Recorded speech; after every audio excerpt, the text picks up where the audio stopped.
মাযহাবী, এরা কি মাযহাবী না? আমি কোন মাযহাবের নাম উল্লেখ করছি না, কোন মাযহাবের, বিভিন্ন হতে পারে, 14টা 20টা মাযহাব থাকতে পারে, 4টা থাকতে পারে। যারা আমাদেরকে অপবাদটা দেন এরা হয় বেদাতি, না হলে মাযহাবী, না হলে কোন তরিকাপন্থীর লোক, তাই না? আচ্ছা, আমার কথা, কোরআন আর হাদিস আগে আসছে না মাযহাব আগে আসছে? কোরআন আর হাদিস। রাসূল সাল্লাল্লাহু আলাইহি ওয়াসাল্লাম সাহাবায়ে কেরাম আগে আসছে না চার মাযহাবের চার ইমাম আগে আসছে? তাহলে আহলে হাদিসকে যে আপনি নতুন ফিরকা বলেন, আমরা কোরআন আর হাদিসের অনুসরণ করছি, তার মানে কোরআন আর হাদিস আগে আসছে। তার মানে যারা কোরআন আর হাদিস মানে এরাই হচ্ছে প্রাচীন দল, আর যারা মাযহাব তৈরি করেছে এরাই হলো নতুন একটা ফিরকাবাজ। তার প্রমাণ কি? তার প্রমাণ কি? আহলুল হাদিস, আল্লাহ সুবহানাহু ওয়া তাআলা বলছেন, আমি আগেই বলেছি আহলুল হাদিস একটা বৈশিষ্ট্যগত নাম। আল্লাহ সুবহানাহু ওয়া তাআলা বলছেন, ওয়া মিম্মান খলাকনা উম্মাতুন ইয়াহদুনা বিল হক ওয়া বিহি ইয়াদিলুন, আমার সৃষ্টির ভিতরে একটা দল হকের উপরে বিজয় থাকবে, হকের উপরে থাকবে। আল্লাহ বলছেন এই কথা, আমার সৃষ্টির ভিতরে একটা দল হকের উপরে থাকবে, এটা আল্লাহ বলছেন। সূরা আরাফ 7 নম্বর সূরা 181 নম্বর আয়াত। এবার রাসূল সাল্লাল্লাহু আলাইহি ওয়াসাল্লাম বলছেন সহিহ মুসলিমের 1920 নম্বর হাদিস, লা তাযহালু তায়ফাতুম মিন উম্মতি যাহিরিনা আলাল হক লা ইয়াদুররুহুম মান খাযালাহুম হাত্তা ইয়াতামরুল্লাহি ওয়া হুম কাযালিক। রাসূল সাল্লাল্লাহু বলছেন, চিরদিন আমার উম্মতের মধ্যে একটি দল কিয়ামত পর্যন্ত বিজয় থাকবে, পরিত্যাগকারীরা তাদের কোনো ক্ষতি করতে পারবে না, তারা ওইভাবেই থাকবে, ওদের উপরে কিয়ামত অবতীর্ণ হবে, কিয়ামত পর্যন্ত তারা হকের উপরে বিজয় থাকবে। আমার উম্মতের মধ্যে কয়টা দল? একটা। রাসূল সাল্লাল্লাহু আলাইহি ওয়াসাল্লাম বললেন একটি দল, আল্লাহ বললেন একটি দল। আব্দুল্লাহ ইবনে আমর রাদিয়াল্লাহু আনহু বলছেন, হাদিসটা তিরমিজিতে 2641 নম্বর হাদিস, রাসূল সাল্লাল্লাহু আলাইহি ওয়াসাল্লাম বলেছেন, লা ইয়াতিয়ান্নাল উম্মতি মা তালা বানি ইসরাইল, আমার উম্মতের ওই অবস্থা হবে যে অবস্থা বানি ইসরাইল কওমের হয়েছিল। হাজওয়ান নাল বিন নাল, যেমন দুই পায়ের জুতা সমান, ইহুদি খ্রিস্টান যেমন হবে আমার মুসলিম উম্মত তেমন হবে। হাত্তা ইন কানা মিনহুম মান আতা উম্মাহু আলানিয়া, যদি বানি ইসরাইল জাতি তাদের মায়ের সাথে জেনা করে থাকে, লা কানা ফি উম্মতি মাসনাউ জালিক, তাহলে আমি মুহাম্মদ সাল্লাল্লাহু আলাইহি ওয়াসাল্লামের মুসলিম উম্মতগণ, আমার উম্মতের মধ্যে যারা মুসলিম এরাও মায়ের সাথে জেনা করার মতো পাপ করবে। হাদিসটা অত্যন্ত জটিল ও কঠিন, ভয়াবহ। রাসূল সাল্লাল্লাহু আলাইহি ওয়াসাল্লাম তিরমিজির 2641 নম্বর হাদিসে বলছেন, ইহুদি খ্রিস্টান যেমন হবে আমার মুসলিম উম্মত তেমন হবে। ইহুদি খ্রিস্টান যদি মায়ের সাথে জেনা করে, মুসলিমরাও মায়ের সাথে জেনা করবে। তার আশ্চর্য, পৃথিবীতে দুইটা পাপ আছে, যেই দুইটা পাপের মাধ্যমে মুসলিম জাতি মায়ের সাথে জেনা করার মতো পাপ করছে। এক, রাসূল সাল্লাল্লাহু আলাইহি ওয়াসাল্লাম বলছেন, দিরহামুর রিবা ইয়াকুলহু রাজুল ওয়া হুয়া ইয়ালাম মিন আসাদ্দি মিন সালাসাতি জিনিয়াতান। রাসূল সাল্লাল্লাহু আলাইহি ওয়াসাল্লাম বলছেন, দিরহামুর রিবা, যে ব্যক্তি 1 টাকা 1 দিরহাম জেনে শুনে সুদ ভক্ষণ করবে, 1 দিরহাম যে ব্যক্তি জেনে শুনে সুদ ভক্ষণ করবে, 36 বার জেনা করলে যেই পাপ হয় তার চাইতে সে বেশি পাপ করবে। কয় টাকা সুদ? আবু হুরায়রা রাদিয়াল্লাহু আনহু বলছেন, রাসূল সাল্লাল্লাহু আলাইহি ওয়াসাল্লাম বলেছেন, আর রিবা সাবুনা জুজান, সুদের পাপের 70টি স্তর আছে। আইসারুহা আয়ানকাহা রাজুল উম্মাহু, সবচেয়ে ছোট স্তর হলো নিজের মায়ের সাথে জেনা করা। তাহলে মুসলমানেরা মায়ের সাথে জেনার মতো পাপ করে না? এদিকে সুদ নাই মনে হয়, সুদখোর নাই, সুদের ব্যবসা নাই, বা সুদি ব্যাংক নাই, না আছে? আমি কি বোঝাতে পারছি আপনাদেরকে যে রাসূল সাল্লাল্লাহু আলাইহি ওয়াসাল্লাম বলছেন, ইহুদি খ্রিস্টান যদি মায়ের সাথে জেনা করে, আমার মুসলিম উম্মতগণ মায়ের সাথে জেনার মতো পাপ করবে। তার একটা কি পাপ করে? সুদ। আর 1 টাকা সুদ খেলে 36 বারেরও বেশি জেনার মতো পাপ হয়। তা ওটা কার সাথে? মায়ের সাথে। এই হাদিসটা মিথ্যা নাকি সঠিক আছে? সঠিক আছে। আব্দুল্লাহ ইবনে আব্বাস রাদিয়াল্লাহু আনহু বলছেন, রাসূল সাল্লাল্লাহু আলাইহি ওয়াসাল্লাম বলেছেন, আল খামরু উম্মুল ফাওয়াহিশ, মাদক সেবন করা অশ্লীল কাজের মূল, ওয়াকবারুল কাবাইর, সবচেয়ে বড় পাপ।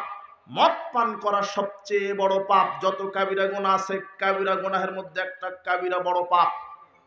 ফামান শারবাহা, যে ব্যক্তি মদ পান করলো, ওয়াকালা উম্মিহি ওয়া খালাতিহি ওয়া আম্মাতিহি, সে তার মা, খালা, ফুপুর সাথে জেনা করলো। কি বুঝলেন? যে ব্যক্তি মাদক সেবন করলো, সে কয়টা নারীর সাথে জেনা করলো? 3টা। মাদক কি? যেটা খেলে মানুষ মাতলামি করে, যেটা খেলে মানুষ পাগল হয়ে যায়, যেটা খেলে মানুষের হিতাহিত জ্ঞান ঠিক থাকে না, ওটাই কি? মদ। আল্লাহ বলছেন, ইয়া আইয়ুহাল্লাযিনা আমানু ইন্নামাল খামরু, হে বিশ্বাসীগণ, আমি মদকে হারাম করলাম। আল্লাহ কোরআনে মদের নাম নিয়েছেন, কিন্তু কোন জিনিস মদ এই নাম নেননি।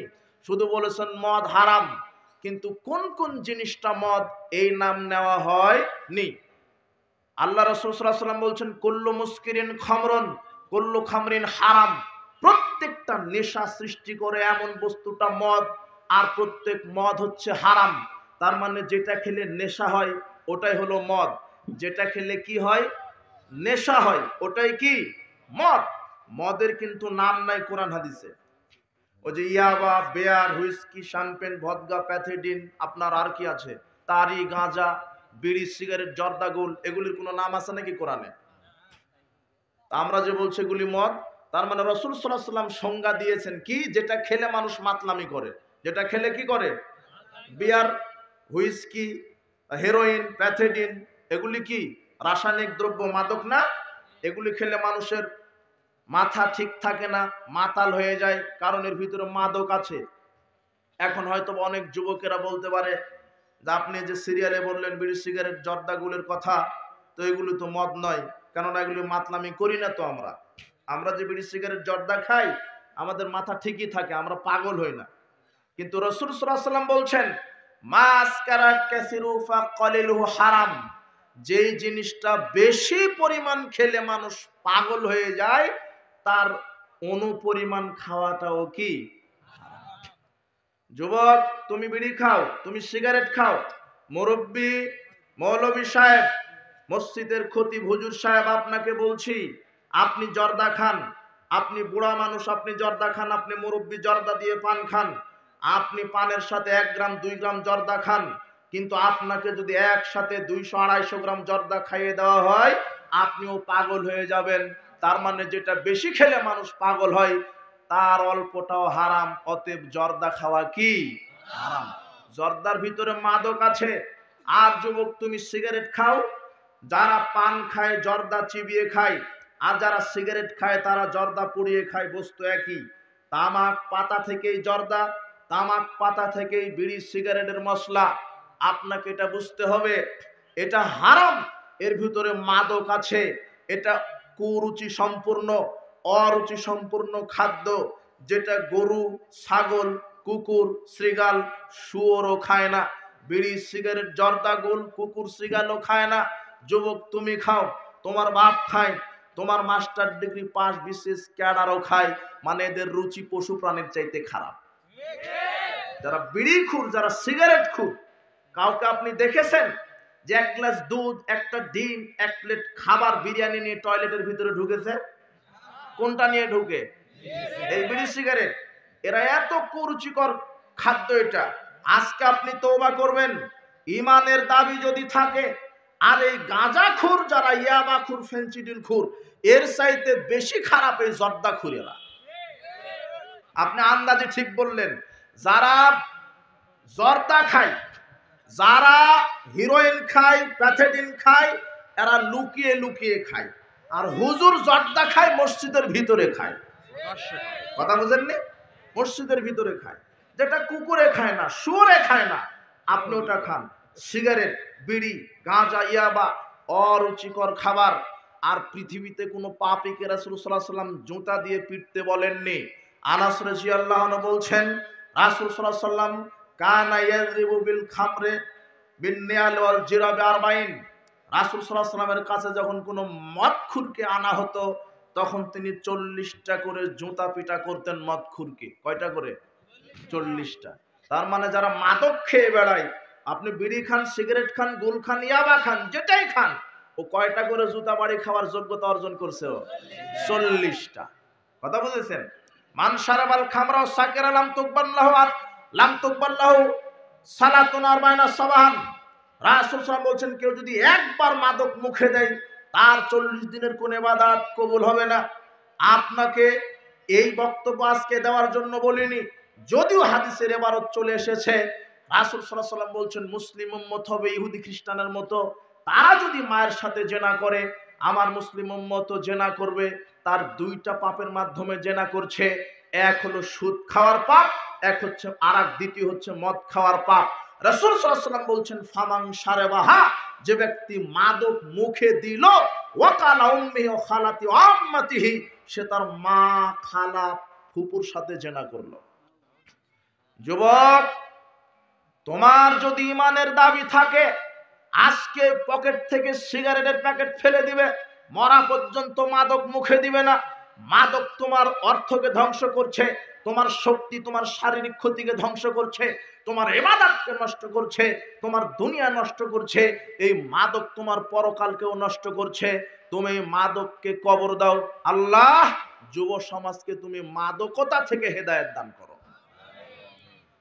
দুটি পাপ, এই কথা নয়। এরপর রাসূল সাল্লাল্লাহু আলাইহি ওয়াসাল্লাম হাদিসের শেষে বলছেন, হাদিসটা তিরমিজিতে আছে, 2641 নম্বর হাদিস। রাসূল বলছেন, ইন্না বানি ইসরাঈলা তাফাররাকাত আলা সিনতাইনি ওয়া সাবিনা মিল্লাতান। বানি ইসরাইল জাতি 72 ফিরকায় বিভক্ত হয়েছিল। ওয়া তাফতারিকু উম্মতি আলা 73 মিল্লাতান।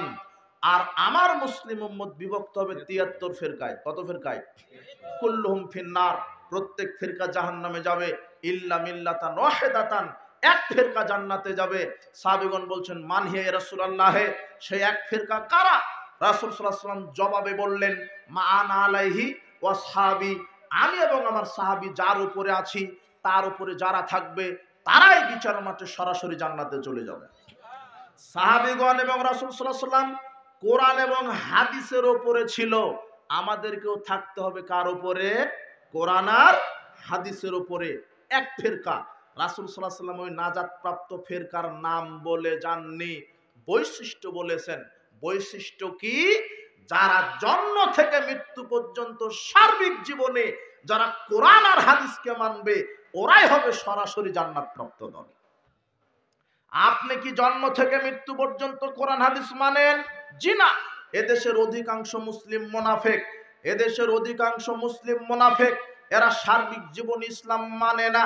এরা ইসলাম বলতে শুধু মনে করেছে শুধু মসজিদে সালাত আদায় করা, ফজরের পরে কোরআন তেলাওয়াত করা, টাকা থাকলে যাকাত দেওয়া, টাকা থাকলে হজ করা, আর তাসবিহ দানা টিপা। এটাই মনে করেছে বাংলাদেশের অধিকাংশ মানুষ। ধর্ম বলতে, ইসলাম বলতে, ইবাদত বলতে শুধু মসজিদে সালাত আদায় করা বুঝেছে, আর রমাদানে সিয়াম পালন করার নাম বুঝেছে। কিন্তু ইবাদত বলতে শুধু সালাত সিয়ামের নাম নয়। ইবাদত কি? ইবাদত হচ্ছে একজন মানুষ তার জন্ম থেকে মৃত্যু পর্যন্ত যা কিছু করবে সেখানে আল্লাহর বিধান অনুযায়ী করতে হবে। এর নাম হলো ইসলাম, এর নাম হলো ইবাদত। আল্লাহ সুবহানাহু ওয়া তাআলা বলছেন, ইন্নাদ দীনা ইনদাল্লাহিল ইসলাম, আমার কাছে মনোনীত দিন হচ্ছে ইসলাম। ওয়া মা ইয়াবতাগি গায়রাল ইসলামি দীনান ফালাইউকবালা মিনহু ওয়া হুয়া ফিল আখিরাতি মিনাল খাসিরিন। আল্লাহ বলছেন, যারা ইসলাম ব্যতীত অন্য কোনো মতবাদ মেনে চলবে, তাদের কোনো আমল আকীদা আমি কবুল করব না, তারা বিচারের মাঠে ক্ষতিগ্রস্তদের অন্তর্ভুক্ত হবে। আপনি বলবেন, আমি তো ইসলাম মানি। জি না, আপনি আংশিক ইসলাম মানেন, অর্ধেক মানেন, অর্ধেক মানেন না। সূরা বাকারার 85 নম্বর আয়াতে আল্লাহ বলছেন, আফাতুমিনুনা বিবাদিল কিতাব ওয়া তাকফুরুনা বিবাদ, তোমরা কি কিতাবের কিছু মানবে, কিছু মানবে না? ইসলামের অর্ধেক মানবে, অর্ধেক মানবে না? তোমরা কি শুধু মসজিদ মাদ্রাসা ইসলামকে মানবে, অর্থনীতি, সমাজনীতি, শিক্ষানীতি, পারিবারিক নীতি, রাজনীতিতে মানবে না? ফামা জাযাউ ওয়া মা ইয়াফআলু যালিকা মিনকুম, ফামা জাযাউ মা ইয়াফআলু যালিকা মিনকুম ইল্লা খিজুন ফিল হায়াতিদ দুনিয়া ওয়া ইয়াউমাল কিয়ামাতি ইউরাদ্দুনা ইলা আশাদ্দিল আযাব। আল্লাহ বলছেন, যারা ইসলামকে শুধু মসজিদ মাদ্রাসায় মানে, অর্থনীতি, সমাজনীতি, রাজনীতিতে মানবে না, এরা হলো জালেম, এরা হলো ফাসিক, এরা হলো মুশরিক। এদের এদেরকে দুনিয়াতেও আমি ধরবো, বিচার মাঠে কঠিন শাস্তিতে আমি নিক্ষেপ করব।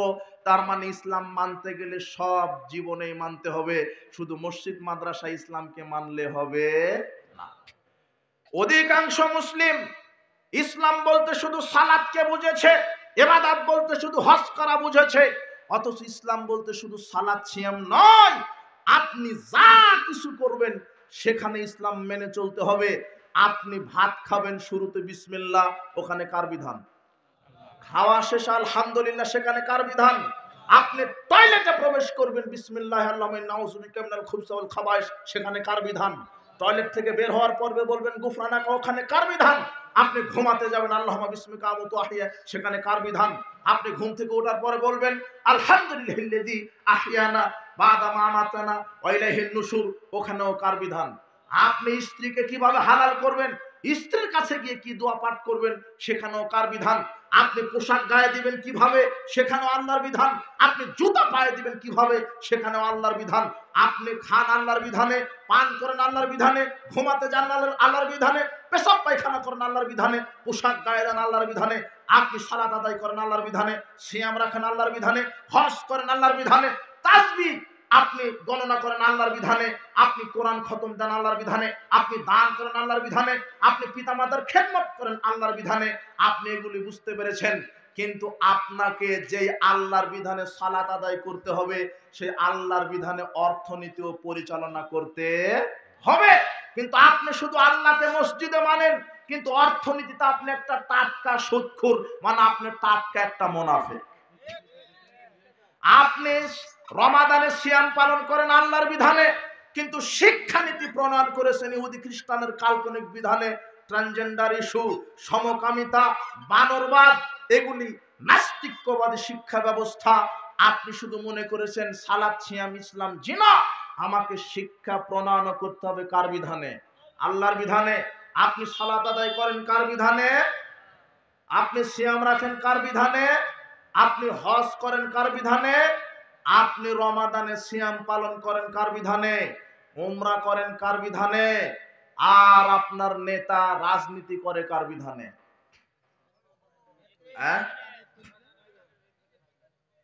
এদেশের অধিকাংশ মানুষের জানা নাই। শুধু ইসলাম ইবাদত বলতে শুধু তাসবিহ দানা টিপার নাম মনে করেছে ইসলাম। জি না, আমি যে আল্লাহর বিধানে তাসবিহ পাঠ করব, ওই আল্লাহর বিধান আমাকে রাজনীতিও করতে হবে। ইসলাম পরিপূর্ণ জীবন বিধান, ইসলাম পরিপূর্ণ জীবন বিধান। আমার রাজনীতি হবে ইসলামী খেলাফা, আমার রাজনীতি হবে ইসলামী শরিয়া। ইহুদি খ্রিস্টানের পচা মতবাদ আমার রাজনীতি হতে পারে না। কিন্তু অধিকাংশ মানুষ রাসূল সাল্লাল্লাহু আলাইহি সাল্লামের মতবাদ, রাসূল সাল্লাল্লাহু আলাইহি সাল্লামের আদর্শকে কবর দিয়েছে। কশিন কালো মুসলিম জাতি ইহুদি খ্রিস্টানের মতবাদকে মেনে নিতে পারে না। আমাকে আল্লাহর বিধানে হজ করতে হবে, আল্লাহর বিধানে রাজনীতি করতে হবে। আল্লাহ নিজে কোরআন মাজিদে রাজনীতি শিখিয়েছেন। আল্লাহ বলছেন মুহাম্মদ সাল্লাল্লাহু আলাইহি সাল্লামকে, বলছেন মুহাম্মদ সাল্লাল্লাহু আলাইহি সাল্লামকে আল্লাহ রাজনীতি শিখাচ্ছেন। কি? সূরা মায়েদার 49 নম্বর আয়াতে বলছেন ওয়ানিহকুম বাইনাহুম বিমা আনজালাল্লাহ, হে মুহাম্মদ, আমি যেটা নাজিল করেছি কোরআন আর হাদিস, এর মাধ্যমে তুমি জাতিকে পরিচালনা করো, বিচার ফায়সালা করো। ওয়ালা তাত্তাবি আহওয়াআহুম, তুমি মানুষের তৈরি করা মতবাদ মেনে নিও না। মানুষের মতবাদ মানা যাবে না। আমার মতবাদ, আমার দিন একমাত্র ইসলাম। আমি ইসলামের আলোকে হজ যাকাত করব, ইসলামের আলোকে আমাকে রাজনীতি করতে হবে। কোন দেশাচারের নামে, লৌকিকতার নামে, কোন জাহিলি কর্মকাণ্ডের সাথে আমাকে মিশে যাওয়া যাবে না। আমি মানব রচিত মতবাদের মুখাপেক্ষী কেন হব? আশ্চর্য কথা। এদেশের নেতা নেত্রী ধর্ম বুঝেনি, এদেশের নেতা নেত্রী রাজনীতি বুঝেনি, এদেশের অনেক আলেম ওলামায়ে ধর্ম বুঝেনি। এদেশের আলেম ওলামা যুক্তি দিয়ে বলছে আমরা ইসলামকে ক্ষমতায় নিয়ে যাওয়ার জন্যই ইহুদি খ্রিস্টানের এই গণতন্ত্রকে মেনে নিয়েছি। জি না, আমার আল্লাহ বলছেন হুয়াল্লাযী আরসালা রাসূলাহু বিল হুদা ওয়া দীনিল হক লিইয়ুযহিরাহু আলাদ দীনি কুল্লিহি ওয়ালাউ কারিহাল মুশরিকুন। আল্লাহ বলছেন তিনিই তো আল্লাহ, যিনি তার নবীকে সত্য দিন সহকারে পৃথিবীতে প্রেরণ করেছেন। কেন? যাতে করে মানব রচিত যত মতবাদ সবকিছুকে কবর দিয়ে ইসলামকে বিজয় করতে পারে। কাকে? আপনি খুব মনোযোগ দেন, বক্তব্য আজকে বুঝে উঠতে হবে। একমাত্র আল্লাহর পক্ষ থেকে দিন জীবন ব্যবস্থার নাম কি? ইসলাম। ইসলাম ছাড়া মুসলিম কোন নীতি কোন মতবাদ মানতে পারে না। কিন্তু আজকে দাড়ি টুপি লাগিয়ে ইহুদি খ্রিস্টানের বস্তা পচা মতবাদের উপরে ভিত্তি করে, ইহুদি খ্রিস্টানের নীতির উপরে নির্ভর করে ইসলাম কায়েমের যারা স্বপ্ন দেখছে, কিয়ামত পর্যন্ত স্বপ্ন স্বপ্নই থেকে যাবে, স্বপ্ন কোনোদিন বাস্তবায়ন হবে না ইনশাআল্লাহ। আপনি বুঝেননি? আশ্চর্য কথা, ইহুদি খ্রিস্টানের পচা মতবাদে ইসলাম কায়েম হবে না। আজকে ন্যাশনালিজম, জাতীয়তাবাদ, সেকুলারিজম, ডেমোক্রেসি, ক্যাপিটালিজম, কমিউনিজম, এই ইহুদি খ্রিস্টানের তৈরি করা মতবাদের উপরে অধিকাংশ নেতা রাজনীতিতে বিশ্বাসী। বাংলাদেশে আজ পর্যন্ত যত নেতা এসেছে প্রায় ছিল সেকুলার নেতা। এরা সেকুলার রাজনীতিতে বিশ্বাসী। সেকুলারিজমটা কি? সেকুলারিজম কি জিনিস? সেকুলারিজম মানে ধর্ম নিরপেক্ষতাবাদ। বাংলাদেশের অধিকাংশ নেতা যাদেরকে আপনি শ্রদ্ধা করেন, যাদেরকে আপনি সম্মান করেন, যাদেরকে মনে করেছিলেন এরাই কল্যাণের বাহক, জি না। প্রচলিত মানব রচিত বিধানে মানুষের কোনোদিন কল্যাণ হবে না। মানুষের স্রষ্টা আল্লাহ। মানুষের কল্যাণে কি হবে সেটাও নির্ধারণ করে দিয়েছেন কে? আল্লাহ। মানব রচিত বিধানে কল্যাণ প্রতিষ্ঠিত হবে না। মানব রচিত বিধানে কোনোদিন কল্যাণ প্রতিষ্ঠিত হবে না। বলছিলাম যে এই পৃথিবীতে একমাত্র দিন জীবন ব্যবস্থা ইসলাম। আল্লাহ ইসলামকে প্রতিষ্ঠিত করে দিয়েছেন, যাবতীয় মতবাদকে কবর দিতে বলেছেন। আজকে এদেশের অধিকাংশ নেতা নেত্রী সেকুলার রাজনীতিতে বিশ্বাসী। মানে সেকুলার এটা একটা নীতি, এটা একটা মতবাদ। সেকুলারদের সঙ্গে বলা হচ্ছে ছাত্র সমাজ, আজকে তোমাদেরকে ইসলাম বুঝে এখান থেকে উঠতে হবে, একটু ধৈর্য ধারণ করো। তুমি সেকুলার রাজনীতিতে বিশ্বাসী না, তুমি যে নেতার পিছনে ঘুরো ওই নেতা সেকুলার। ওই নেতার আকীদা কি জানো? Secularism is the belief that religion should not be involve in the organisation of society education. Secular নেতাদের আকীদা কি জানো? সেকুলার নেতাদের, বাংলাদেশে অধিকাংশ নেতা সেকুলার, ধর্ম নিরপেক্ষ। এদের আকীদা যে না, শিক্ষা জীবনে ইসলাম ঢুকাতে দিব না, আমরা অর্থনীতিতে ইসলাম ঢুকাতে দিব না, সংগঠন ইসলাম ঢুকাতে দিব না, সমাজ জীবনে ইসলাম ঢুকাতে দিব না। Religion should not be allowed to come into politics. আমরা রাজনীতিতে ইসলাম ঢুকাতে দিব না। রাজনীতিতে যদি ইসলাম ধর্ম ঢুকায় দিই তাহলে আমরা বড় বড় বোতল খেতেও পারবো না, জনগণের টাকা চুরিও করতে পারবো না। এই জন্য এরা রাজনীতি নিজের গতিতে করতে চায়। রাজনীতিতে ইসলাম এরা চায় না, এরা ইসলাম বিদ্বেষী। অধিকাংশই নেতা নাস্তিক্যবাদী, নীতি আদর্শে বিশ্বাসী। তার প্রমাণ এদের আকীদা। এরা বলছে রাজনীতিতে ধর্ম চলবে না, শিক্ষানীতিতে ধর্ম চলবে না, অর্থনীতিতে ধর্ম চলবে না। অর্থনীতিতে যদি ইসলাম ঢুকায় তাহলে সুদী মহাজন হওয়া যাবে না। রাজনীতিতে যদি ইসলাম ঢুকায় চুরি করা যাবে না। It is merely a matter between man and God. ধর্মটা কি? শুধু মসজিদ মাদ্রাসায় মানুষ নম নম করবে এতটুকুন ধর্ম? জি না। ধর্ম হচ্ছে মসজিদেও আল্লাহর বিধান দিয়ে সালাত, রাজনীতিতেও আল্লাহর বিধানে রাজনীতি। এটাই হলো ধর্ম। কিন্তু সেকুলারদের এই অন্ধ আকীদা, অন্ধ যুক্তিতে বাংলাদেশের যুব সমাজ আজকে পঙ্গু হয়েছে। আজকে দেশের অধিকাংশ নেতা এই ডেমোক্রেসি, গণতান্ত্রিক রাজনীতিতে বিশ্বাসী। তোমার নেতাকে আবার উপাধি দিয়েছে মাদার অফ ডেমোক্রেসি। জি না, ডেমোক্রেসি, গণতন্ত্র এর প্রবক্তা হচ্ছে আব্রাহাম লিঙ্কন, খ্রিস্টান মানুষ। আব্রাহাম লিঙ্কন খ্রিস্টান মানুষ। আমার নেতা মুহাম্মদ সাল্লাল্লাহু আলাইহি সাল্লাম, আমি রাজনীতি করব মুহাম্মদ সাল্লাল্লাহু আলাইহি সাল্লামের শিখানো রাজনীতি, ইসলামী খেলাফা। আমি খ্রিস্টানের মতবাদে রাজনীতি করতে পারি না, আমি মুসলিম। আরে তোমার দাড়িওয়ালা টুপিওয়ালা হুজুর ক্যানভাস শুরু করে দিয়েছে ডেমোক্রেসির উপরে।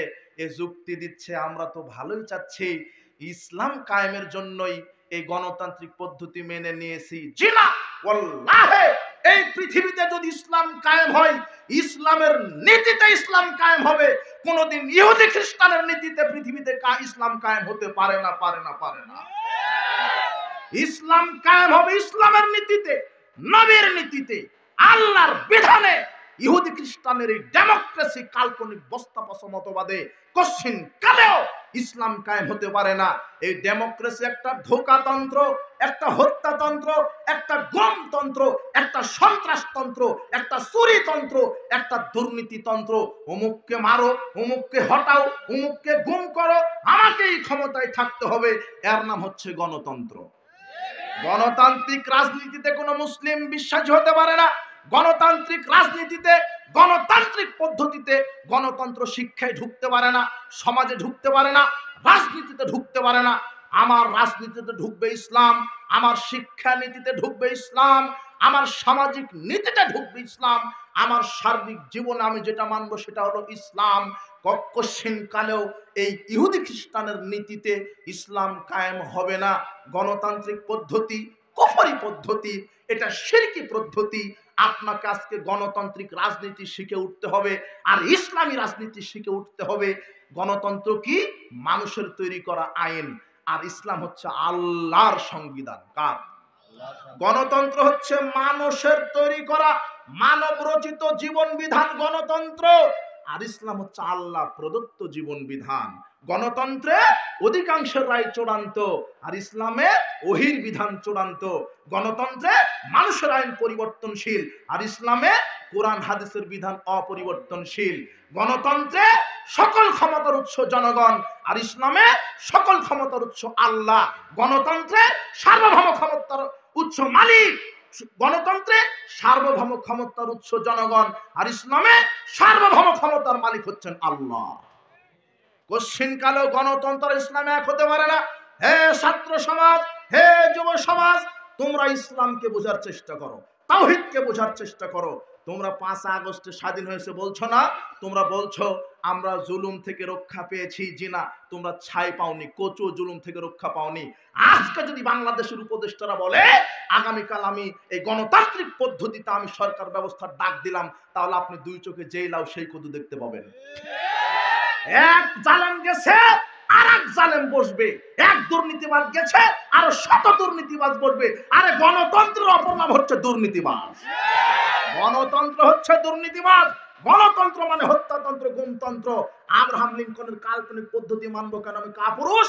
গণতন্ত্র আর একটা নীতি। গণতান্ত্রিক যারা নেতা হয়েছে বাংলাদেশে মুসলমান, এরা হলো ঘর জামাই মুসলমান। এরা হক কথা বলতে পারে না। এরা বলে জাতীয় ইস্যু, জাতীয় সঙ্গীত বন্ধ করা যাবে না, এটা জাতীয় ইস্যু। কাপুরুষ।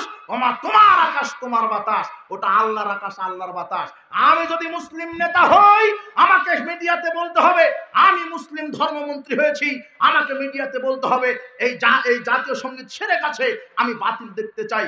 আমার ইমানি দায়িত্ব আমি বলার, বাতিল হোক আর না হোক। কিন্তু তোমার এই ধর্মমন্ত্রী, তোমার এই যত ডেমোক্রেসির উপরে এই সেকুলার দেশের যারা নেতা হবে, এরা হলো এক একটা ঘর জামাই হয়ে বসে আছে। এরা হক কথা বলতে পারছে না। আরে ইব্রাহিম আলাইহিস সালাম মন্ডপে ঢুকেছে মূর্তি ভেঙে দেওয়ার জন্য, আর তোমার দাড়ি টুপিওয়ালা হুজুর মন্ডপে ঢুকে মূর্তি উদ্বোধন করার জন্য। পার্থক্য আছে, তফাৎ আছে বেটা। ধর্ম আগে বুঝতে হবে, তাওহীদ আগে বুঝতে হবে। তোমার নেতা এই আব্রাহাম লিঙ্কনের কাল্পনিক পদ্ধতিকে মেনে নিল কেন? আবু জেহেল, উতবা, সাইবা। আবু জেহেল, উতবা, সাইবা মুহাম্মদ সাল্লাল্লাহু আলাইহি ওয়াসাল্লামের কাছে গিয়ে বলছেন, আপনি 1 বছর আমাদের মূর্তি পূজা করেন, আমরা 1 বছর আপনার আল্লাহর পূজা করব। তখন রাসূল বলছেন, জি না, চলবে না। হয় একবার ইসলামের ভিতরে ঢুকো, আমি কখনো মূর্তি পূজা করব না। এতে দেখো ঘর জামাই নেতা হননি। মুহাম্মদ সাল্লাল্লাহু আলাইহি ওয়াসাল্লামকে মক্কার আবু জেহেল, উতবা, সাইবারা বলছেন, আপনি নারী চাইবেন, নারী দিব। টাকা চাইবেন, টাকা দিব। গাড়ি চাইবেন, গাড়ি দিব। বাড়ি চাইবেন, বাড়ি দিব। আরে মন্ত্রী করে দিব। আমাদের 1 বছর ধর্ম আমাদেরটা মানেন। তখন মুহাম্মদ সাল্লাল্লাহু আলাইহি ওয়াসাল্লাম বললেন, জি না, লাকুম দীনুকুম ওয়ালিয়া দীন। তোমাদের ফলাফল তোমাদের, আমার দিন ইসলাম। আমি ঘর জামাই নেতা হতে রাজি নই। এই ছেলে শোনো, এদেশের অধিকাংশ মুসলিম নেতা ঘর জামাই। এরা ইসলাম বোঝেনি। ইসলাম তার নিজস্ব আকীদায় থাকবে। ইসলাম কোন মতবাদের মুখাপেক্ষী নয়। কশ্চিন কালো বিজাতির নীতিতে ইসলাম কায়েম হবে না, ইসলাম কায়েম হবে মুহাম্মদ সাল্লাল্লাহু আলাইহি ওয়াসাল্লামের নীতিতে। মানুষকে আকীদা আমলের দাওয়াত দিতে হবে। আজকে তরুণ সমাজ জেগেছে, এরা হকের পক্ষে আন্দোলন করতে শিখেছে, রক্ত দিতে শিখেছে, এরা অধিকার আদায় করতে শিখেছে, এরা বাতিলের বিরুদ্ধে হুঙ্কার দিতে শিখেছে। তবে আফসোস, এদেশের অধিকাংশ মানুষ সঠিক ইসলাম এখনো শিখেনি। আজকে এই তরুণ সমাজ, ছাত্র সমাজ, শুধু নেতার মূর্তি ভাঙা হবে কেন?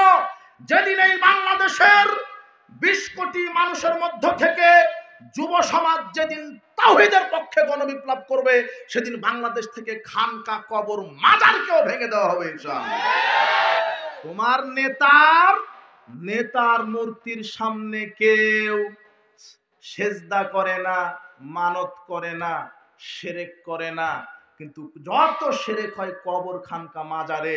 এদেশে যখন ইসলামের পক্ষে গণবিপ্লব হবে, তাওহীদের পক্ষে গণবিপ্লব হবে, সেদিন মুনাফিক, কাফের, জালেম তো পালাবে। এদেশের কবর, শিরকের শিখণ্ডী, মাজার, খানকা, এগুলিকেও কবর দেওয়া হবে ইনশাআল্লাহ। হবেই। ছাত্র সমাজকে জাগতে হবে। তোমাদের 5 আগস্টের আন্দোলন যদি ইসলামের উপরে হতো, তাহলে আজকে আমরা সংসদে আলেম ওলামা, সংসদের 300টা সিটে আজকে আলেম ওলামাকে দেখতে পেতাম, আর বাংলাদেশের সংবিধান আমরা দেখতে পেতাম কোরআন আর হাদিস।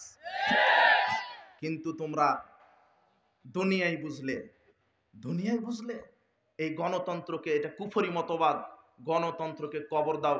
হে বাংলাদেশের ছাত্র সমাজ, তোমাদেরকে বলছি, আমাদের কথার একটু মূল্যায়ন করো, বক্তব্যটা বোঝার চেষ্টা করো, তাওহীদ ইসলামকে সঠিকভাবে বোঝার চেষ্টা করো। যদি তাওহীদ সঠিকভাবে বুঝো, তাহলে ইহুদি খ্রিস্টানের নীতিতে রাজনীতি করা লাগবে না। আমার রাজনীতি আল্লাহ শিখিয়েছেন, আমার আদর্শ রাসূল সাল্লাল্লাহু আলাইহি ওয়াসাল্লামের আদর্শ। আজকে দেশের ছাত্র সমাজকে বলে যাচ্ছি, তোমরা তাওহীদের পক্ষে বিপ্লব করো। আমরা আগামীতে কোন দলের সরকার দেখতে চাই না, আমরা আগামীতে দেখতে চাই বাংলাদেশের 20 কোটি মানুষের সরকার। এক দল ক্ষমতায় গেলে বাকি সব দল পরাধীন। কথা বুঝেননি? এক দল ক্ষমতায়, আর এক দল কোন কনফারেন্স করবে, ওর কাছে ভিক্ষা চাইতে হবে যে একটু অনুমতি দেন। কথা বুঝেননি? এই দলীয় সংকীর্ণতা চলবে না। দলীয় রাজনীতিকে বাংলাদেশ থেকে কবর দিতে হবে। আমরা দলীয় সরকার চাই না, আমরা চাই জনগণের সরকার। আমরা জনগণের সরকার চাই, আমরা স্বাধীনতা চাই, আমরা শান্তি পেতে চাই। আর শান্তি তখনই হবে যখন বাংলাদেশের সংবিধান হবে কোরআন আর হাদিস। 1971 সালে আমরা স্বাধীন হয়েছে, এই কথা মিথ্যা।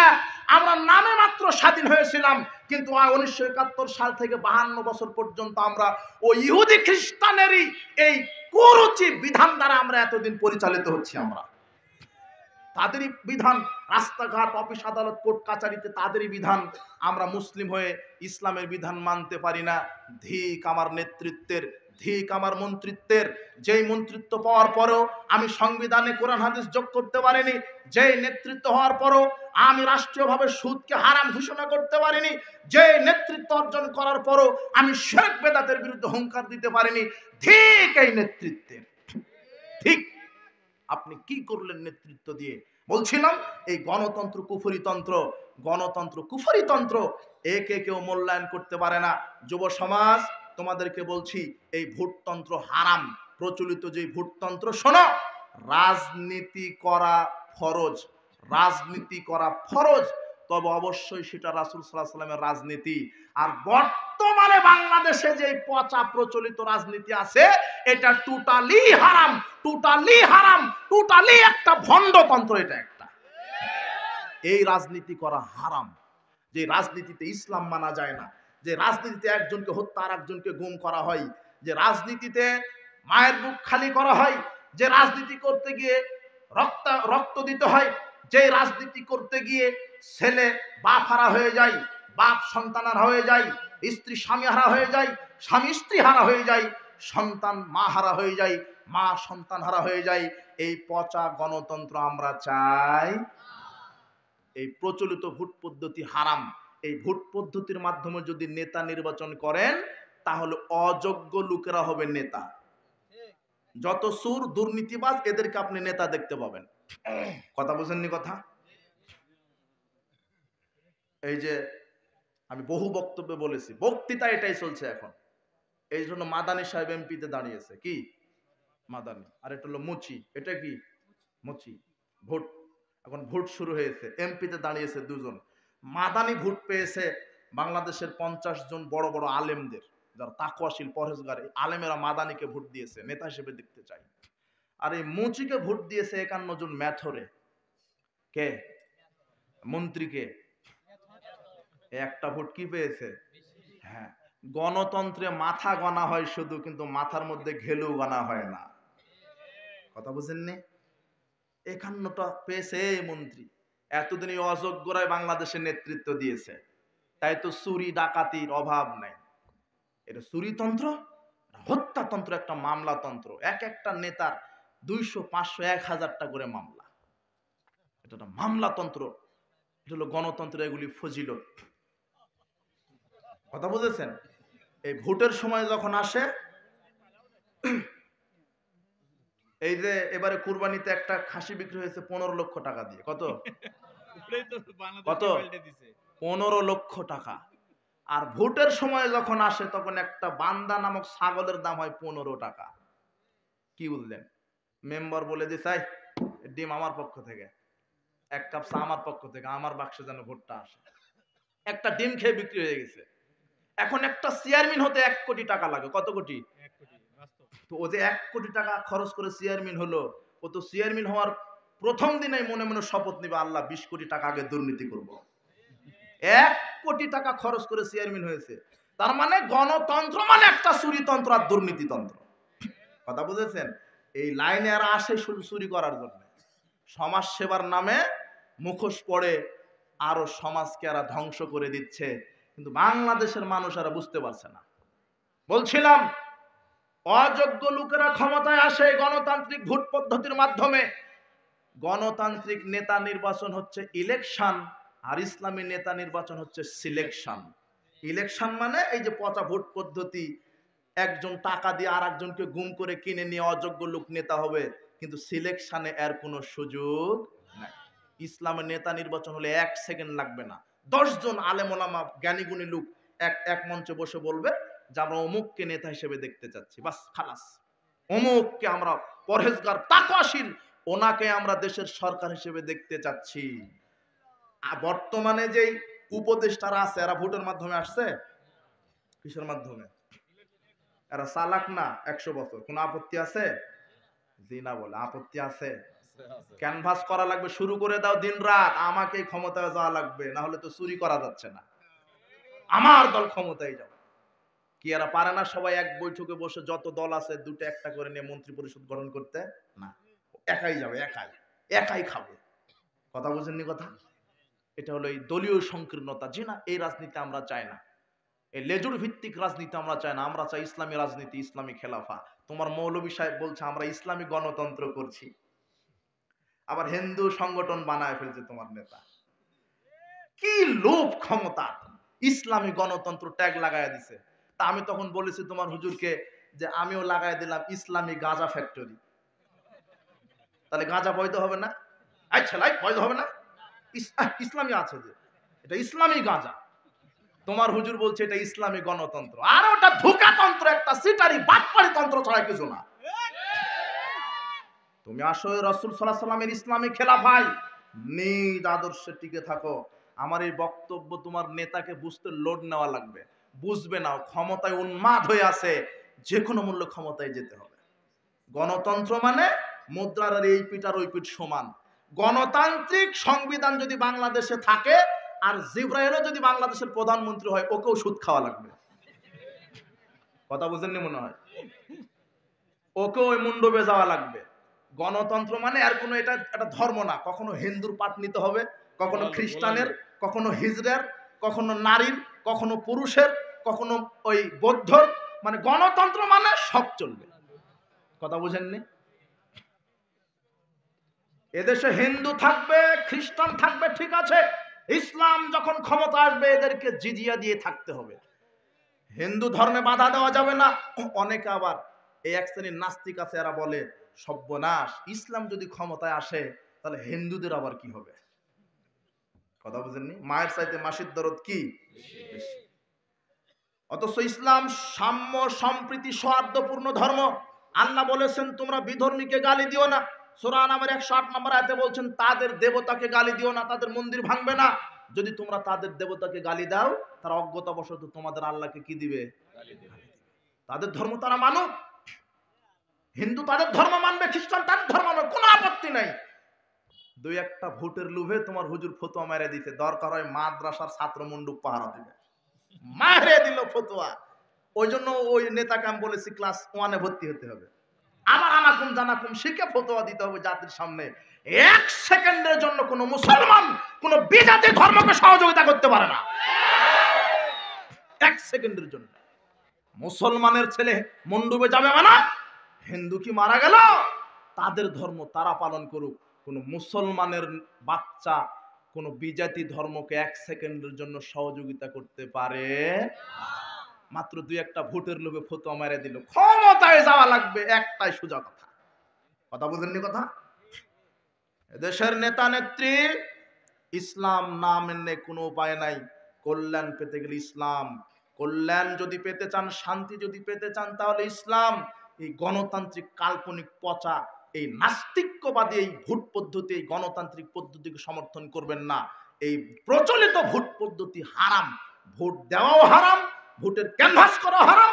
গণতন্ত্রের এক গণতান্ত্রিক পদ্ধতিতে 1 সেকেন্ড ব্যয় করা হারাম। আপনি ঠিক বললেও ঠিক, না বললেও ঠিক। কথা বুঝেছেন? এই পর্যন্ত বক্তব্য শেষ। ইসলাম বোঝাতে গিয়ে আমি এতটুকুন বললাম। আমি বললাম ইসলাম শুধু সালাত আদায় করার নাম নয়, ইসলাম শুধু হজ করার নাম নয়। আমি হজ করব যার বিধানে, রাজনীতিও করতে হবে তার বিধানে। চলবে না এগুলি চুরি তন্ত্র, হত্যাতন্ত্র বন্ধ করে দিতে হবে। কি লিখছে এখন আমরা শেষ করে দিই না? না, রাত হয়ে গেছে।